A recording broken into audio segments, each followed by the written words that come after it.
This is the best of First and Last, the podcast, with Mike Golic Jr. and Robin Lundberg. Mike, Russell Westbrook messed around and got a triple-double.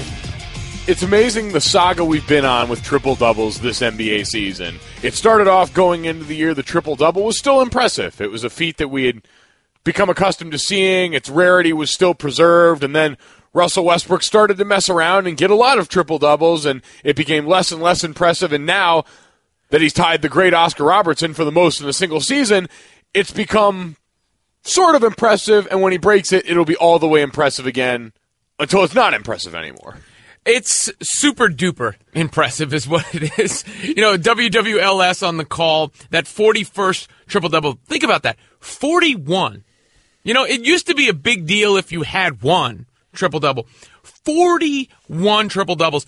And Oscar Robertson, let's be frank, great player and everything, but the reason his name resonates with people is because he averaged a triple-double in a single season. It is one of the marks that I think we all sort of hold as a benchmark. You have Joe DiMaggio's hit streak. You had Roger Maris's home run record that now Barry Bonds, of course, holds to much controversy. You have 100 points in a game for Wilt Chamberlain. And you had the triple-double mark, I think, for Oscar Robertson. And what's crazy to me is now in back-to-back seasons in the NBA, we have seen hallowed marks fall. The Bulls' 72-win season, I never thought I would see a team win more than 72 games. And Oscar Robertson, triple-double. I never thought we'd see a player average a triple-double for a season. It's pretty incredible. And he's found a way, Russell Westbrook has, to make history inside of history on a lot of occasions, because now during the season he holds the record for the most points in a triple-double in NBA history with 57 points a while back. He has a triple-double where he didn't miss a field goal or a free throw attempt and went perfect from both of those categories in a game. And then last night, he only needed 22 minutes to record that triple-double, the 41st triple-double. It was the second fastest triple-double in NBA history. Of his 41 this season, 13 have come in 3 quarters or less. 8 have come in under 30 minutes. So this is a guy that even in the process of breaking a record and doing something we've never seen, has found a way inside those moments to still do it in an even more unique way to try and, I mean, not even by any effort and giving any credence to the people that have been haters all along, that have tried to diminish this, that have tried to diminish the accomplishments he's had this season because of his team's record or because of their standings in the Western Conference. He's done it because this is just how he plays. This is what Russell Westbrook knew his team needed him to do this year, and he's answered the bell every time. And he did it in blowout fashion against the Milwaukee Bucks last night, 110-79. The Bucks coach, Jason Kidd, knows something about triple-doubles, and he had this to say about Russ.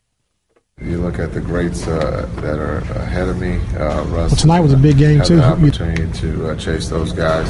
But what he's doing is incredible. I mean, it's since the 60s that Oscar Robertson did this, and he's showing that he's not going to slow down, that he's going to keep going. And it's actually kind of cool to see. And we'll make that Straight Talk brought to you by Straight Talk Wireless. Best phones, best networks, half the cost. You know, and there's something, Mike, by the way, Straight Talk Wireless, nationwide coverage on America's largest and most dependable networks. To the rebounds that Russell Westbrook gets, I'm looking at a replay of the game right now. You know, some of the critiques about his season, if we're nitpicking, usage rate is out of control, so he has the opportunity to compile statistics, though his team needs him to do that. But part of what has made them dangerous and makes him so dangerous is when he gets the ball and goes. So those rebounds that he's getting, because he's the first guy to have it and then can push it up the floor and is the most athletic guard in league history, I would say. It's, you know, he's helping the team by compiling those stats as well. It's not just something we're putting in a box score.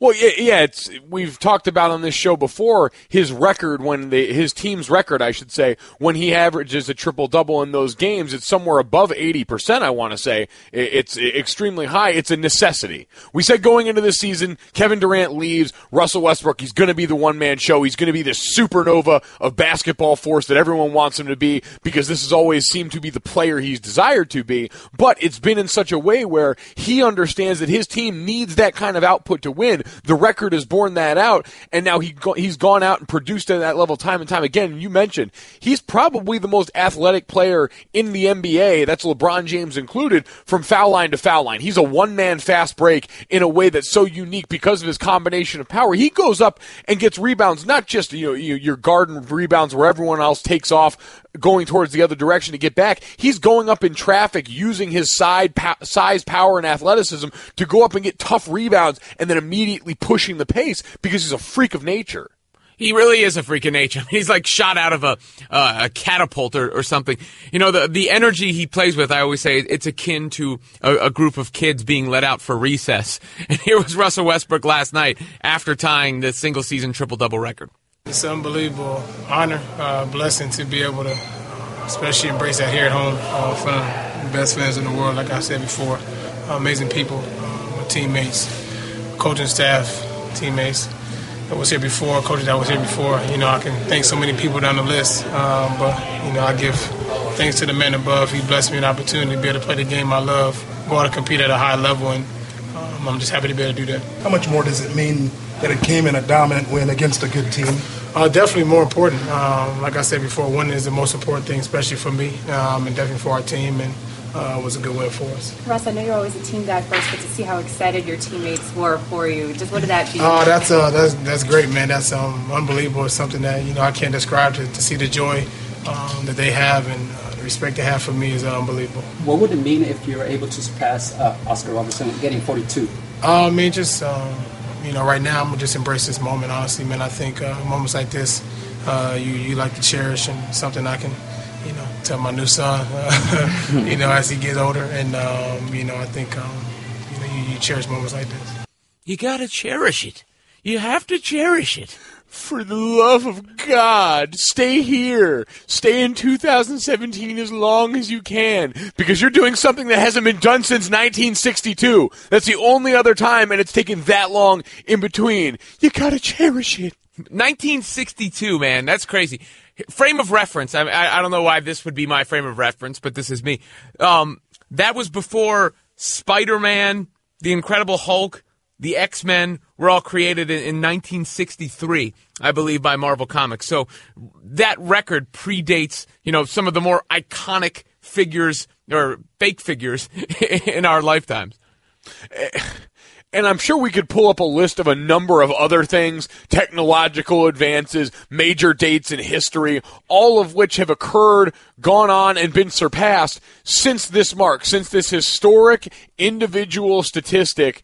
And you heard him mention it right there. The other amazing part of this is what it's meant to his teammates, because you understand if you're not the guy going through it, you're still bearing witness to something that we might never see again. We've talked about that in reference to LeBron James a lot on this show, and we know you take a lot of heat for bringing up LeBron James, and rightly so at certain times. We have some fun with it, but he's been the signature talent in the NBA. And I've said when it comes to something like that, I want to be selfish. I want him to accomplish all the great things in the world so that I can tell future generations of my family about getting to watch that. Well, now all the guys that have gone through this with Russell Westbrook during this season are going to be able to tell their family, not just Russ and his young son, but all of the guys on that Oklahoma City team, like, hey, I was around Russell Westbrook when he accomplished something that only one other person in league history had, and I was a part of that. I was a part of these wins. I was a part of these assists, these points, these rebounds, all of the things that led to one of the most unique things we'll ever see.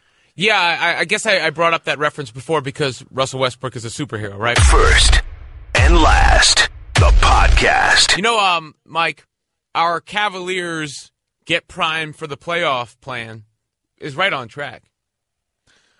Rather prophetic right now. I'm feeling really vindicated by how this has gone, and we got the announcement now that apparently all of the Cavalier stars will be on display against the Boston Celtics in this game, just like a couple of really smart radio hosts predicted. Yeah, you had said they had a chance to get right with their schedule of a couple easy games coming on it, and they did. They've now won 3 in a row.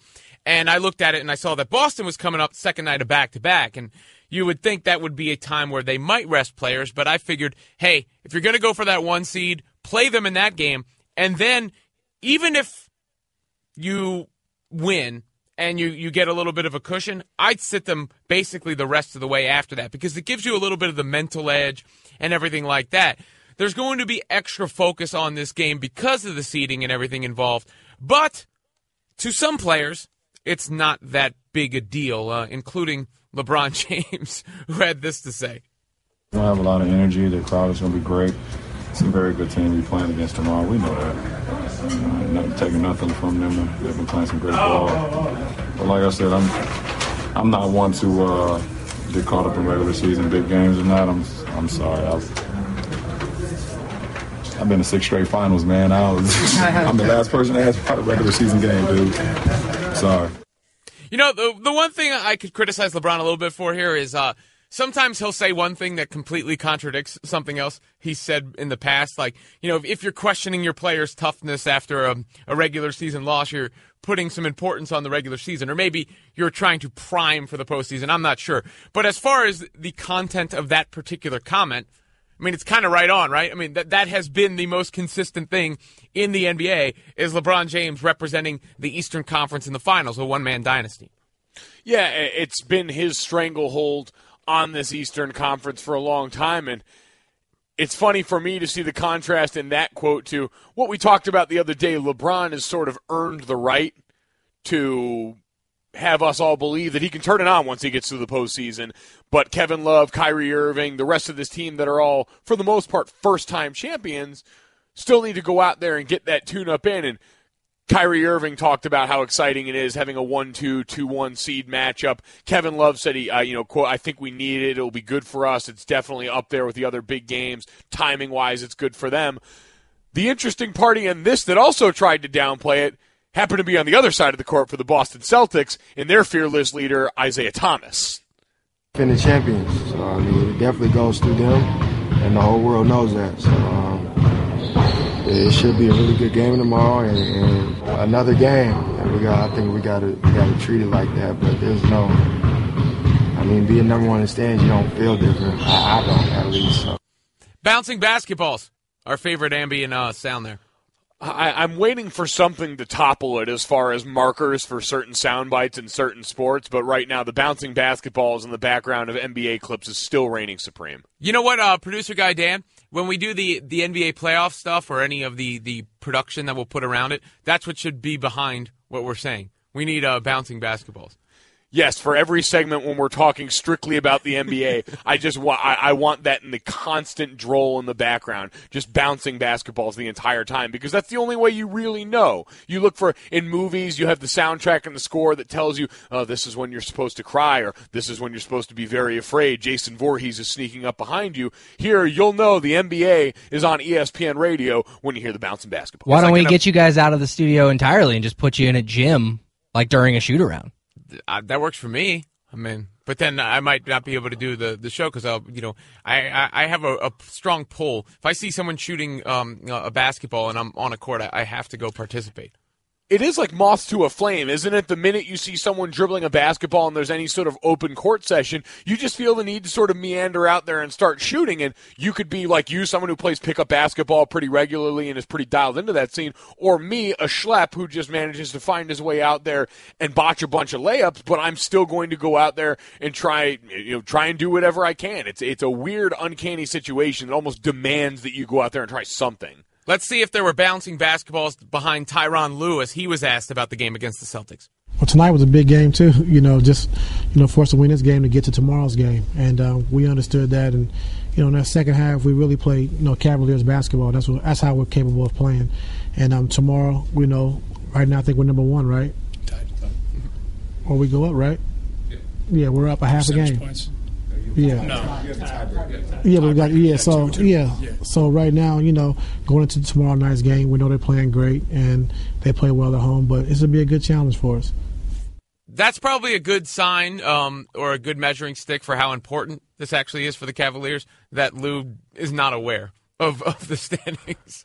They just do not care. And that's completely understandable given what this team has shown in the Eastern Conference. And that makes it all the more interesting when you hear Isaiah Thomas give the Cavaliers their due respect in some certain way, but also said it's just another game. And in all actuality, it usually is. Like, we blow this stuff up a lot, the idea that players treat games differently. But when you're preparing for it and getting ready, you're going about it the same way. You get your schedule, you get your routine, especially by this point in the season. You're so dialed in to the way that you do things that it's not really going to change much on the day-to-day other than maybe you heighten a bit of preparation even more. But it just sounds interesting given the place that the Celtics are. Because while we kind of agree the one seed doesn't matter all that much for Cleveland, if they're going to win, it's going to be because they turn it on to a level that we haven't seen for a while in the playoffs, knowing their pedigree. We don't know about that with Boston. This is a team that's going to need every advantage they can get, every tool in the belt, and you would hope that sense of urgency reflects that. Yeah, I mean, look, it's not necessarily predictive, right, a regular season game between these two teams of who's going to win in the postseason, because there are so many different things that factor in the postseason.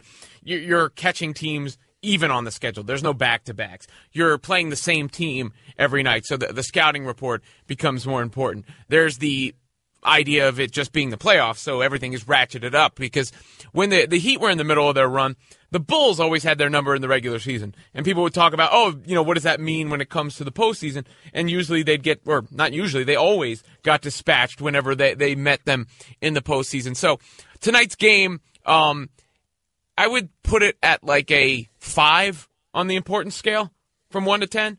It's not meaningless because the one seed has some degree of meaning. You don't want to go to Boston for a Game 7. It's preferable not to go to Boston for a Game 7.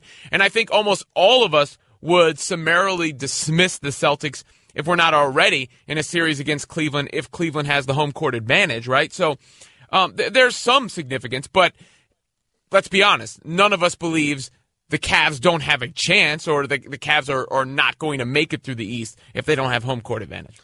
Yeah, and I think a lot of this is mental, just in the well-being of that. If it comes to this series where you're the Cavs, you've got that mental toughness of having been battle-tested in a few situations in the postseason and specifically in the finals where the stress is going to be at an all-time high. If you can go out there and get a decisive win over the Celtics team at this point and plant that seed of doubt in a group of guys that, for the most part, are young players who have some experience but really have yet to be as tested, as been able to display that resolve. So all of a sudden, if you plant that doubt in a group of guys that could have gone in there playing with house money, believing and having that confidence, and all of a sudden thinking, man, we just got drummed by these guys to end the regular season. We saw a little bit of that power they have, and that seed of doubt creeps in there. That can be a powerful thing. The East isn't just about Cleveland and Boston, too, which is interesting because Toronto and Washington are right there in that mix. Toronto, of course, needing to get Kyle Lowry back. First and last. Tony Romo has not lost his mind. In fact, this seems like a no-brainer to me. If you have the option, because he wasn't going to be the starting quarterback of the Dallas Cowboys, Mike, by the way, first and last, Robin Lundberg, Mike Golic Jr., we know he wasn't going to be the starting quarterback for the Cowboys, who are our Super Bowl contending team. And there are few Super Bowl contending teams really out there, plus his injury history, plus his age. Go get paid and just talk about the stuff. Get out while you can, right? Listen, as I've told a lot of people about my transition into this line of work, is while I would have still liked to have continued playing football because my career was a lot shorter and less illustrious than Tony Romo's, one of the advantages is I get to go in, I get to talk about and be around sports, I get to draw a paycheck for it, and no one tries to hurt me at work. Yeah. Like, I can't stress maybe that enough. Emotionally.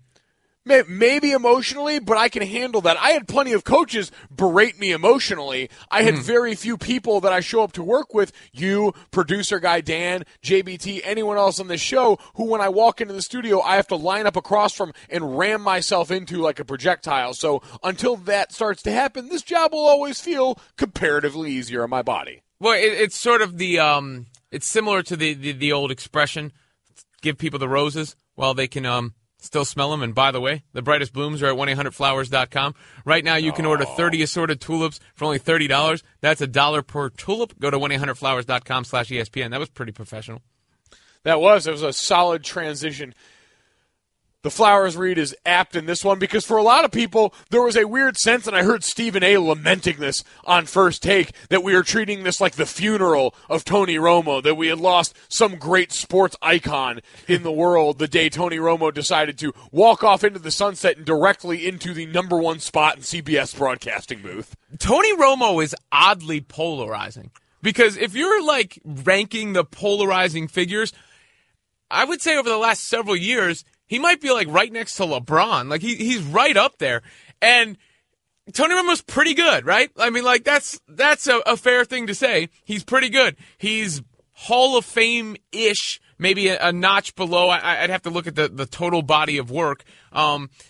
Probably, I would say for many doesn't pass that smell test because of lack of postseason success and longevity and all those sort of things. But put up big-time numbers, was the quarterback of the Dallas Cowboys for a long time. But he doesn't seem to be great enough where people would want to tear him down. And he's definitely not bad enough where he's overrated. He falls in that somewhere in that middle area. And for some reason, people really have an opinion about Tony Romo. It's Dallas. It's Dallas. Because, listen, you brought up the comp of LeBron James being polarizing. At least it's because LeBron says things from time to time that you can agree or disagree with. He comes off a certain way from time to time when he's publicly prodding his teammates. Tony Romo never really did a lot of that. I mean, the most polarizing thing about Tony Romo was that he liked to golf a lot, or that he didn't win postseason games, or that he fumbled an extra point snap in a playoff game, or he went on vacation at a time where people thought was the wrong time. None of which are really inherently that divisive. None of which really should elicit that strong of a response unless you're the quarterback of the Dallas Cowboys.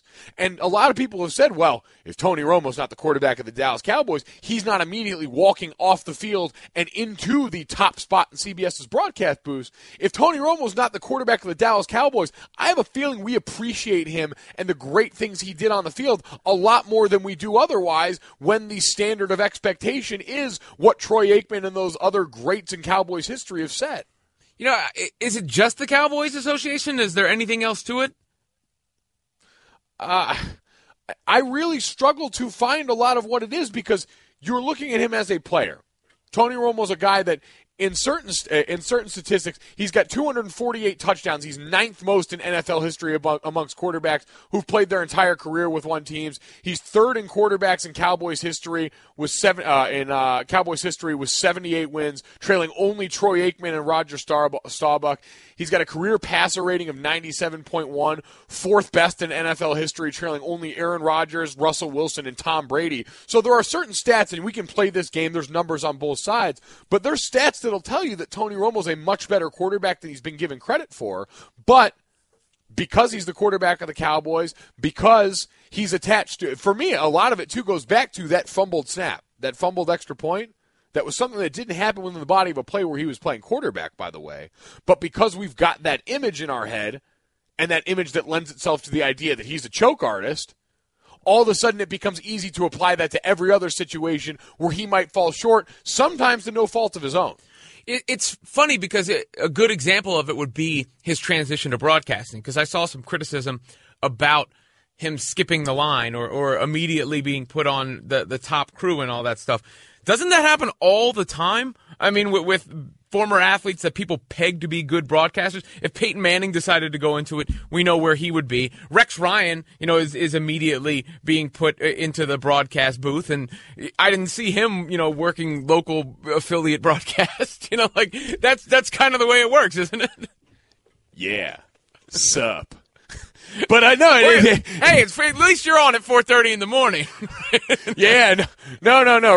Really had to grind away at this. But no, listen, it is exactly what happens with players of Tony Romo's caliber, and especially with quarterbacks. We know quarterbacks, because of the nature of that position, are uniquely adept at doing what you're asked to do as a broadcaster. Now, I saw a lot of people. Bonnie Bernstein had some tweets yesterday. Tony Romo with zero broadcast experience, reportedly replacing Phil Simms as CBS #1 NFL game crew. No offense, but that's total crap. It's the NFL's #1 analyst. It's one of the most coveted positions in all of sports. Sports, and she basically went on to say that it's not as simple as just going up there and talking the way a lot of people do. And I know we had this conversation before. A lot of people really with a negative opinion of Phil Simms, which shocked me. Because he's another guy that never seemed all that polarizing, and maybe it's because I watch so many games on the Red Zone Network, so I only see a few where I'm actually paying any sort of attention to the broadcast. But it takes a lot for me to get upset about what someone says. But a lot of people watching these games seem to know exactly what they don't want in a broadcaster. I would like to know what anyone does want, what anyone does like. Well, I think the critique of Phil Simms is that he says a lot of sort of inane stuff. I don't work myself into too much of a further about broadcasters generally. There's not too many that I'm like, I hate this guy so much I must tweet and or yell and scream about it. But replacing Phil Simms can work out fairly well. Just ask Jeff Hostetler, right? Valid point, Robin. Valid point. It seemed like it could work out. And listen, Tony Romo was the victim of that as well this last year with Dak Prescott. So he knows a little something about getting that treatment and will certainly probably go in maybe with renewed vigor. Maybe he will work harder and better and understanding now that he's tasted his mortality in a certain sense on the football field going into the broadcast booth. I don't think he'll have trouble with it because he's always seemed like a very well-spoken guy, and he mentioned that this is something he always eyed as a post-football career. So you have to imagine it's something he's thought about to some extent, paid attention to some extent. I don't know if he ever attended. The NFL does like a broadcasting boot camp every spring for a lot of players. They've got those programs in the offseason that guys can get involved in. Maybe that was something he was a part of at some point. But regardless, I have a feeling he'll transition into it. But this has come up the way it did for Magic Johnson and John Lynch, where the idea of being qualified for something comes up. But as you mentioned, with the broadcast, we see this all the time where Hall of Fame caliber players step off the field and immediately into roles like this because they can provide something so unique that 99% of the population just can't. Tony Romo is to Phil Simms as Dak Prescott is to Tony Romo, I suppose. That's pretty deep. That's very deep. And I think he understands that better than ever now. But I will say, shout out to Bonnie Bernstein for making people aware, because all those criticisms of Phil Simms that have come up just the way they came up for Tony Romo in a football sense should make most of us appreciate that the job in question in both situations is a lot more difficult than most would give it credit for. And that's not to say that he's a coal miner or a rocket scientist or anything like that, but we often see it and downplay the intricacies of it that are important. And I know that was Bonnie Bernstein's point, and it's a valid one that there are a lot of things that Tony's going to have to learn. That being said, he's a guy that I believe is truly up to the task because, again, he played quarterback at such a high level at that place for so long, and that sort of intelligence, all of the things that required of you commitment-wise to that, end up translating in that same regard. First and last. 9 seconds remaining. Raptors miss. Pacers grab the rebound. Lance Stevenson. Jonesy, am I wrong? Punk move? Nah. Raptors weren't even guarding him, and Tucker's giving it to him right now. In that case, because they weren't, yeah. I'll tell you what, though, a foolish move by P.J. Tucker. The last thing the Raptors need right now is a suspension for P.J. Tucker. That was not smart at all by P.J. Tucker. And Jonesy, he's not letting it go. He's going to get suspended for this. He's all the way down the floor into the stands on the other side of the Pacers bench.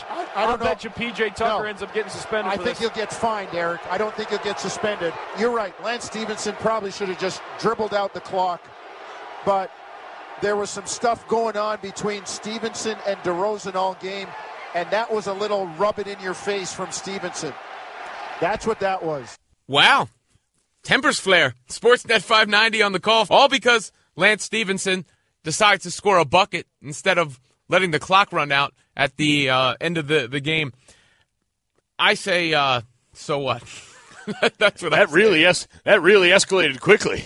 That really got out of hand. And this has now happened, I think, in consecutive days where we've had a late game sequence that someone has found disagreeable.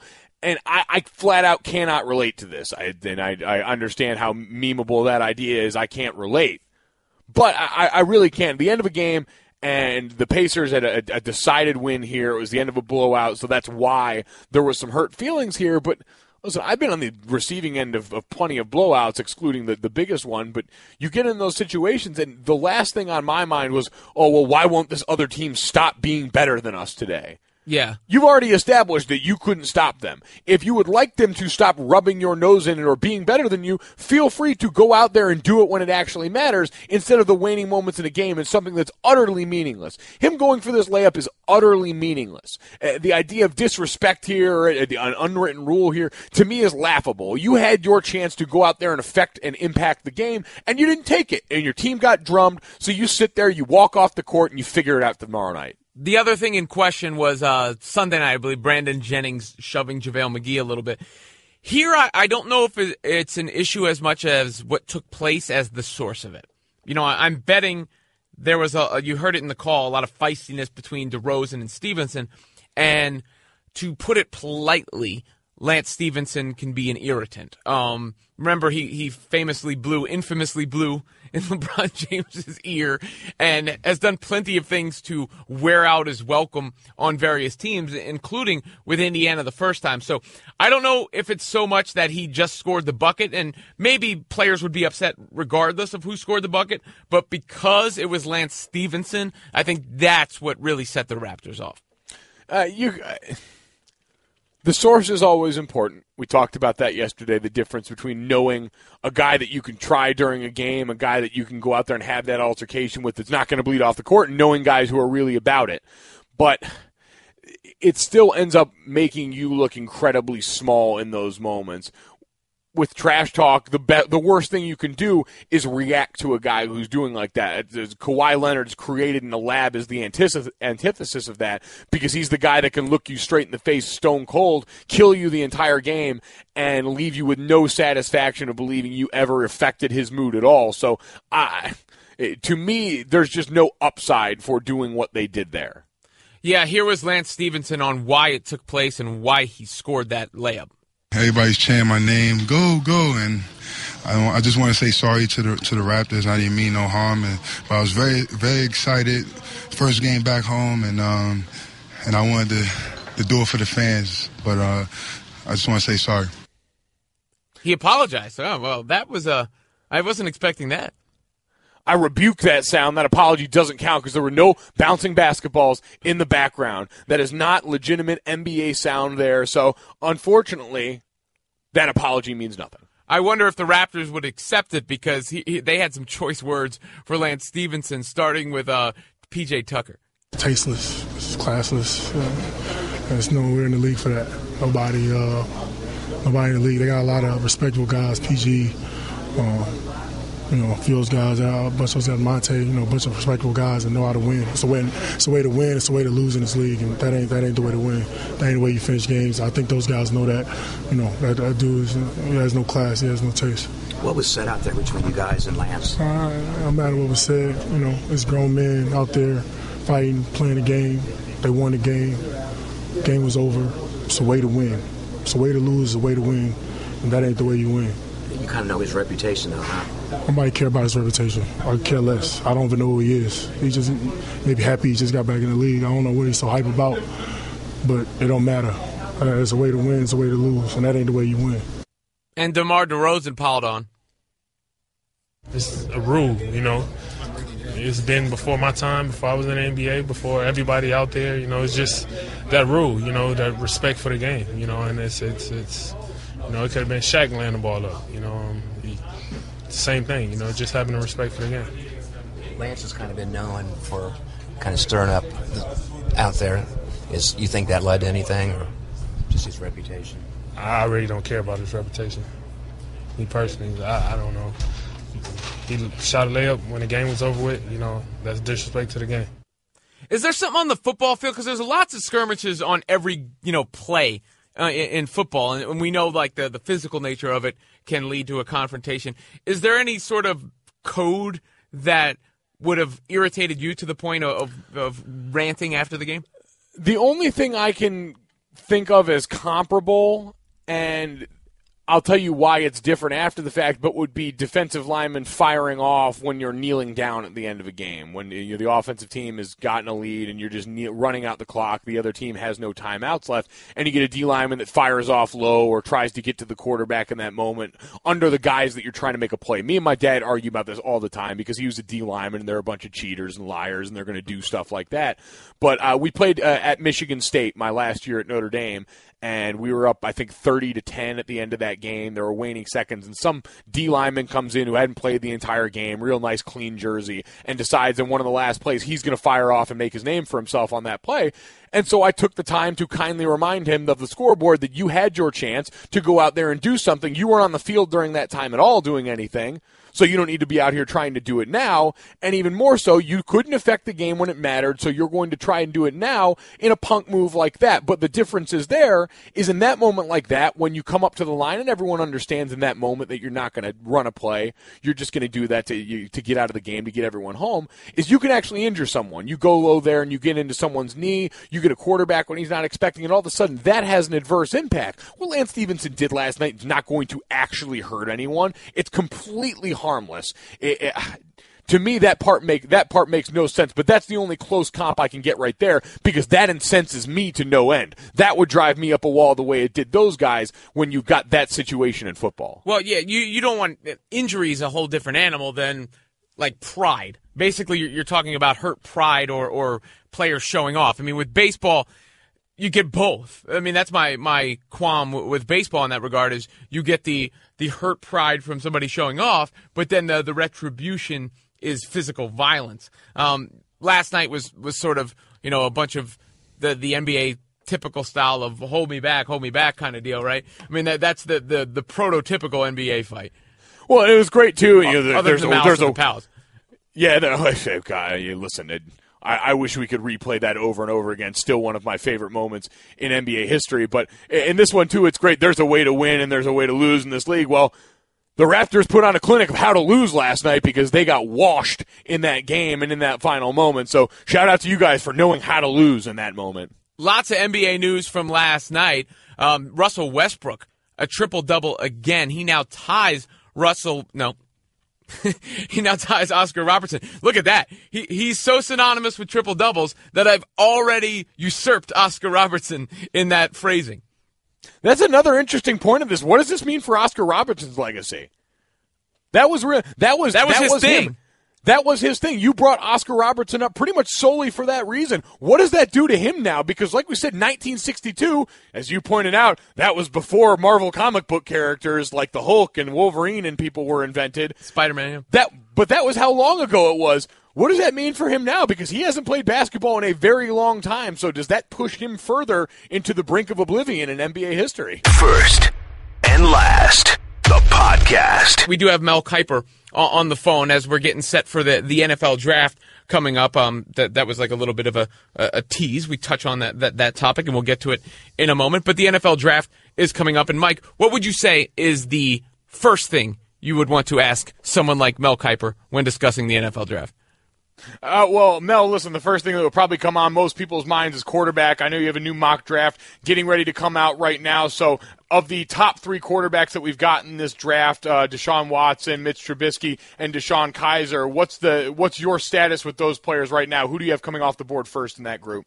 Another quarterback you have to put in there is Patrick Mahomes from Texas Tech because he has moved up. I mean, he has rocketed up the board. So I think if you had to put them in order right now, the way they'll come off the board, at least from a consensus standpoint, the guys from the NFL would be Mitch Trubisky, North Carolina, would be the first quarterback off the board, followed by Deshaun Watson, then Patrick Mahomes, then Deshaun Kaiser, then Nate Peterman from Pitt, probably in round 2 for Peterman, who has also moved up a lot. So right now I have Trubisky to the Jets at 6. I have right now, you think about where Watson could go, maybe 12 to Cleveland. Then you have Arizona at 13 with Patrick Mahomes, and late in the first round, Kansas City with Deshaun Kaiser. And so I'm interested, you mentioned Pat Mahomes. They're moving ahead of Deshaun Kaiser, who for a while was talked about as maybe one of the top 1 or 2 quarterbacks in this draft. How do you explain the drop-off for him through the postseason process here? Well, not a big drop off. I mean, he's still a lot of people think second round for Kaiser, not first. I think maybe Kansas City, who looked at Paxton Lynch last year, attempted to get Paxton Lynch, as Dallas did, ended up with Denver. So they had an interest in a quarterback. Drafted Kevin Hogan in the 5th round. Kansas City did last year. He ended up being cut, but they still have an interest in drafting a quarterback last year. I think they will again this year. Be a great situation to kind of be the heir apparent to Alex Smith. He can't be forced in. He's not ready. Brian Kelly addressed that the other day. So Kaiser coming out as a young quarterback with limited experience, but a lot of physical and athletic ability.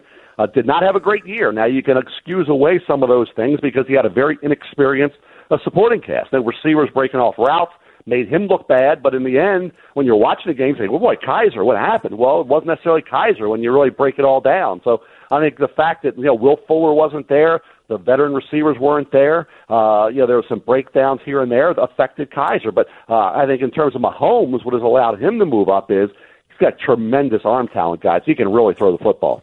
Robin Lundberg, Mike Golic Jr. talking to Mel Kiper here on the Shell Pennzoil Performance Line. Now, Mel, sort of curveball here. If you were doing a mock draft of potential broadcasters amongst very recently former players, where would you have put Tony Romo? Well, I think in terms of, you say as far as a football player first, I mean, as far as his career goes, I mean, it's hard with Tony to evaluate his career because he didn't have the great success in the postseason. And he put up a lot of numbers in a pass-happy league, which makes him obviously the number one quarterback in Dallas Cowboy history from a passing yard standpoint. He had those injuries, which prevented him from being out there in a lot of those years where he could have had a lot of success. Think about this year. Had he been the quarterback this year and been healthy with that offensive line with Ezekiel Elliott and still Witten still playing at a solid level, he would have, and Dez, you look at a quarterback could have done some great things, but he wasn't there. So I think, a very good career for an undrafted free agent out of Eastern Illinois. But to say he's up there with the elite, to say he's a future Hall of Famer, I think is a big stretch. I think he's a very good quarterback, but the Hall of Fame is for great. And I don't think you could say Tony Romo was a great NFL quarterback. He was a good to very good NFL quarterback who had a solid career, put up a lot of numbers, and you applaud him for what he did, battling through injury, coming back, and even now, I think trying to come back. Had it been in the right situation, and I don't think he felt like at this stage of his career, with the injuries he's had, a young family, that it was worth coming back and risking an injury that could really prevent him from enjoying the rest of his life. Mel, I'm interested. You mentioned Ezekiel Elliott, and for a lot of people, the conversation around the running back in the NFL and where you can take one value-wise, if it is in the first round anymore with the way the league uses a lot of two-back systems, I think he did a lot for that conversation. Of the guys list here, Leonard Fournette on the top end, but Christian McCaffrey also climbing up boards right now. Is there any chance that Christian McCaffrey could be the first running back, or is this still a lock for Leonard Fournette? Good question. I think McCaffrey's in the discussion. McCaffrey's a totally different kind of player. So it's not like you're saying, well, he's battling Fournette. Well, if you like Fournette, McCaffrey's completely different. So it depends what style you want, what kind of player you want. McCaffrey's advantage is he's got great versatility. He's not the inside power runner, the pounder that Fournette is. But he's got outside speed. He's got certainly tremendous hands. He can play in the slot. He can play as a wide receiver. He's a punt kickoff returner. So he gives you all that versatility where Fournette doesn't. Fournette's not going to be as highly rated as Ezekiel Elliott because Ezekiel Elliott was more complete. He was a devastating, tremendous blocker. Fournette's not to that level. Okay, so I think when you look at Fournette, there is going to be a discussion between, say, for Carolina, when they pick at 8, do we take McCaffrey or Fournette? I don't think it's a lock that Fournette goes there. McCaffrey's in the mix for the Eagles, for the Colts, for the Redskins. All those teams picking in the middle of the first could look at Christian McCaffrey. So, and I'd just to go back to Elliott, I don't think anything Elliott did has any impact on where these running backs go. I get that question a lot. Does Elliott's success move these running backs up? No. Has nothing to do with that. 11 of the 12 playoff teams did not have a first-round running back. These running backs go in the first round because they're first-round caliber, which would be Fournette, McCaffrey. Then you get into, does Dalvin Cook go in the first? I think Dalvin Cook has dropped a little bit to the point where I put him in the late first, but I almost dropped him out and put him in the early second. So, Cook's stock has dropped just a bit from where it was, say, a month and a half ago. Mel, with Tony Romo now off the board and Colin Kaepernick's still out there, but Jay Cutler, it doesn't seem like is in any hurry to return. There's always these particular teams that are linked to potential quarterbacks, and one of them generally is the New York Jets, who brought in Josh McCown, but he's 37 years old. Obviously not the answer for them. Do you think they draft a quarterback? I haven't taken Mitch Trubisky, and that's that was when you talk to people and you get the different opinions. That could be a spot. Now, I've said all along, if you're the Jets and you draft Mitch Trubisky or Deshaun Watson or Patrick Mahomes, whoever it may be, are you really drafting him for the next head coach and the next GM? Because the Jets have to show some success. They have to show some improvement and have some success. And is a young quarterback going to be ready? No. So the purpose of that sixth pick, I thought, with the Jets was to get an immediate hole filler. Well, if you go to Trubisky, it means, okay, you drafted Christian Hackenberg in the second round last year. This same organization did. That means they don't see enough in Hackenberg to move forward with him. Same thing with Bryce Petty. So then you go to Mitch Trubisky, but Trubisky with 13 starts is not going to be ready. So, again, it's just got to get back to ownership and the front office, their philosophy on, hey, if we feel pretty secure in our positions, you take the quarterback. Josh McCown's there as a bridge to the next quarterback. He'll be the quarterback, the starter. Then you get Trubisky or Watson ready. So I think it just depends upon how they feel about all this. They feel, hey, I got to get a guy who can play right away, or I can afford to take that quarterback. Mel, in this league now especially, I feel like tight ends have become huge difference makers as far as versatile pieces in the middle of the field that could be a potential matchup nightmare. And O.J. Howard is probably the most notable name in this year's draft class, playing at Alabama, being a part of some big performances for him. Is there another guy that stands out to you in this tight end class that could potentially be one of those new age style game breakers in the middle? There's a lot of tight ends. Probably one of the best positions in the draft is tight end. Right? You go 15 deep with guys I think can play in this league. David Njoku, young kid out of Miami of Florida, last 7 or 8 games of the year, he was as good as any tight end in the country. He's got tremendous ability to be that kind of stretch the deep middle guy, but create major matchup advantages because he almost moves like a wide receiver. And he's got really good hands, and he can really explode out of his cut. So I think Njoku, blocking is at least, I think, going to be adequate. He's not going to be as good as O.J. Howard in that regard, but I think Njoku, that's why he falls in as the second tight end. But I think he's a first-rounder. I think you look at Tampa Bay, you look at Denver, teams like that certainly could be looking at Njoku in the first round. Mel, thanks for the time this morning. We'll talk to you soon. You got it, guys. Take care, man. Thank you for listening to the First and Last podcast. You can listen and subscribe to all ESPN podcasts in the Listen tab of the ESPN app. First and Last.